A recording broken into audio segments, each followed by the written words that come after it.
ഇതിനിടയിൽ അമേരിക്കയ്ക്കും ഇറാനുമിടയിൽ വെടിനിർത്തൽ തുടരുന്നതിനിടെ ഒരു കരാറിലേക്കൊന്നും കാര്യങ്ങൾ എത്തിയിട്ടില്ല. കരാറിൽ അനിശ്ചിതത്വം ഇപ്പോഴും നിലനിൽക്കുകയാണ് എന്നുള്ള വിവരങ്ങൾ കൂടി പുറത്തു വരുന്നുണ്ട്. ട്രംപ് ഈ വിഷയത്തിൽ ഒരു സമവായത്തിന് തയ്യാറാകുന്നില്ല. അതായത് സമ്പൂർണ്ണ നിരായുധീകരണം ഇറാന്റെ ഭാഗത്തു നിന്ന് വേണം എന്നാണ് ഇപ്പോൾ പുതിയ ആവശ്യം ട്രംപ് മുന്നോട്ട് വെച്ചിരിക്കുന്നത്. അതിൽ കടുംപിടുത്തമാണ്. പക്ഷേ അത് ഒരു കാരണവശാലും സമ്മതിക്കില്ല എന്ന് വളരെ വ്യക്തമായി തന്നെ ഇറാൻ പറഞ്ഞിട്ടുണ്ട്. ഈ കരാറിൽ ഒപ്പിടാൻ ഇതുവരെ ട്രംപ് തയ്യാറാകാത്തത് വലിയൊരു പ്രതിസന്ധിയായി മാറുകയാണ്.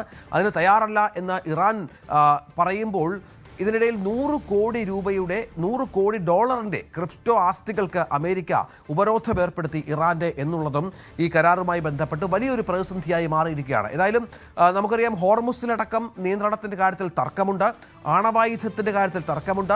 ഇപ്പോൾ പൂർണ്ണ നിരായുധീകരണം എന്ന് പറഞ്ഞാൽ അത് ഒരു കാരണവശാലും ഒരു പരമാധികാര രാജ്യത്തിന് അംഗീകരിക്കാൻ കഴിയാത്ത ഒരു സംഗതിയാണ്. അവിടേക്ക് കൂടി ട്രംപ് എത്തുമ്പോൾ എന്താണ് ട്രംപിന്റെ മനസ്സിലെന്നുള്ളത് കാത്തിരുന്ന് കാണണം. മനു, അവിടെ എന്താണ് സംഭവിക്കുന്നത്? പല കരാറുമായി ബന്ധപ്പെട്ട വ്യവസ്ഥകളൊക്കെ നേരത്തെ പുറത്തു വന്നിരുന്നു. 60 ദിവസത്തെ കൂടി ഒരു യുദ്ധം ഇല്ലായ്മ നീട്ടുമെന്നുള്ള വിവരങ്ങളൊക്കെ പുറത്തു വന്നിരുന്നു. അതിനിടയിലാണ് ഇപ്പോൾ ട്രംപിന്റെ പുതിയ നിബന്ധനകൾ.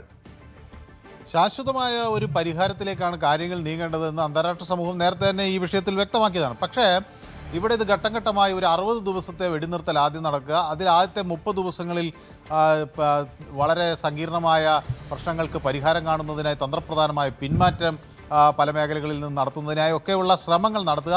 പിന്നീട് ആ 30 ദിവസത്തെ വെടിനിർത്തൽ വിജയിക്കുന്ന ഘട്ടത്തിൽ വീണ്ടും അടുത്ത 30 ദിവസം കൊണ്ട് പൂർണ്ണമായ സമാധാനത്തിലേക്ക് കാര്യങ്ങൾ എത്തിച്ചേരാൻ കഴിയുമോ എന്നൊക്കെയാണ് ഈ മധ്യസ്ഥരുടെ ഭാഗത്തുനിന്ന് ചർച്ചകളായി വരുന്നത്. ഏതായാലും ഇറാൻ നൽകിയിട്ടുള്ള നിർദ്ദേശങ്ങൾ പൂർണ്ണമായും ട്രംപ് തിരിച്ചയച്ചു എന്ന വിവരങ്ങൾ പുറത്തു വരുന്നു.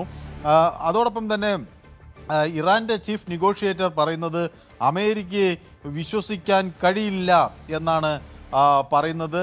തങ്ങൾക്ക് ഈ തങ്ങളുടെ അവകാശങ്ങൾ മുഴുവൻ അടിയറവ് വെച്ചുകൊണ്ടുള്ള ഒരു കരാർ അംഗീകരിക്കാൻ കഴിയില്ല എന്ന് മുഹമ്മദ് ബാഗേർ പറയുന്നു.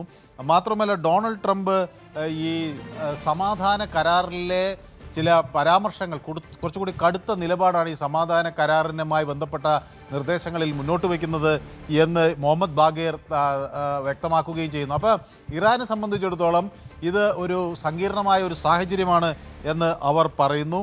കടുത്ത നിലപാടുകളിലേക്ക് അമേരിക്ക വരുന്നു. പക്ഷേ ട്രംപ് കഴിഞ്ഞ ദിവസം സോഷ്യൽ മീഡിയയിൽ, അതായത് ട്രംപിൻ്റെ ട്രൂത്ത് സോഷ്യലിൽ കുറിച്ച ഒരു കാര്യം, ഇറാൻ ഒരു കാരണവശാലും ഈ ആണവായുധങ്ങൾ കൈവശം വയ്ക്കാൻ കഴിയില്ല, സമ്പൂർണ്ണമായ നിരായുധീകരണം അവിടെ ഉണ്ടാകണം ആണവ ആയുധങ്ങളുടെ കാര്യത്തിൽ. അത് ഈ കരാറിൻ്റെ വലിയൊരു ഭാഗമാണ്. ഈ കരാർ അതിനെക്കുറിച്ച് പരാമർശിക്കുന്നില്ല എന്നുള്ളതൊക്കെ വെറും തെറ്റായ വാർത്തകളാണ്. ഈ കരാർ അതിൻ്റെ ബഹുഭൂരിപക്ഷം ഏടുകളിലും കൃത്യമായി പറയുന്നത് ഈ നിരായുധീകരണത്തെ സംബന്ധിച്ചാണ് എന്നൊക്കെ ട്രംപ് ഇത് വിശദീകരിക്കുകയും ചെയ്യുന്നുണ്ട്. പക്ഷേ ഇത് രണ്ട് വിഭാഗങ്ങൾക്കിടയിലുമുള്ള മധ്യസ്ഥ ശ്രമങ്ങൾ മുന്നോട്ട് പോകുമ്പോൾ അത് ഒരു പൂർണ്ണമായ ഒരു വിജയത്തിലേക്ക് എത്തുന്നതിന് ഇനിയും സമയമെടുക്കും എന്ന് തന്നെയാണ് നമുക്ക് ലഭിക്കുന്ന വിവരങ്ങൾ. ഏതായാലും കുവൈറ്റിലെ ചില കേന്ദ്രങ്ങളിലേക്ക് ഇപ്പോൾ ആക്രമണം നടന്നതിൻ്റെയൊക്കെ വിവരങ്ങൾ വരുന്നുണ്ട്.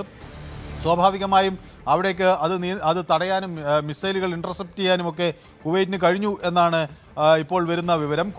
കുവൈറ്റ് എയർ ഡിഫൻസാണ് ഇത്തരം ഡ്രോണുകളും മിസൈലുകളെയും ഇൻ്റർസെപ്റ്റ് ചെയ്തു എന്ന് പറയുന്നത്. അവിടെ ചില അതുപോലെ ഈ യുദ്ധം അല്ലെങ്കിൽ മിസൈലുകൾ വരുന്നതുമായി ബന്ധപ്പെട്ട് ചില സുരക്ഷാ സൈറണുകളൊക്കെ മുന്നറിയിപ്പ് സൈറണുകളൊക്കെ മുഴങ്ങുകയും ചെയ്യുന്നുണ്ട്. അപ്പോൾ ഈ യുദ്ധം അവസാനിക്കണമെന്ന് ഉള്ള ശ്രമങ്ങൾ ഒരു വശത്ത് നടക്കുമ്പോൾ ഈ കടുംപിടുത്തം വളരെ ബലമായി രണ്ട് വിഭാഗവും. തീർച്ചയായും അതാണ് സാഹചര്യം.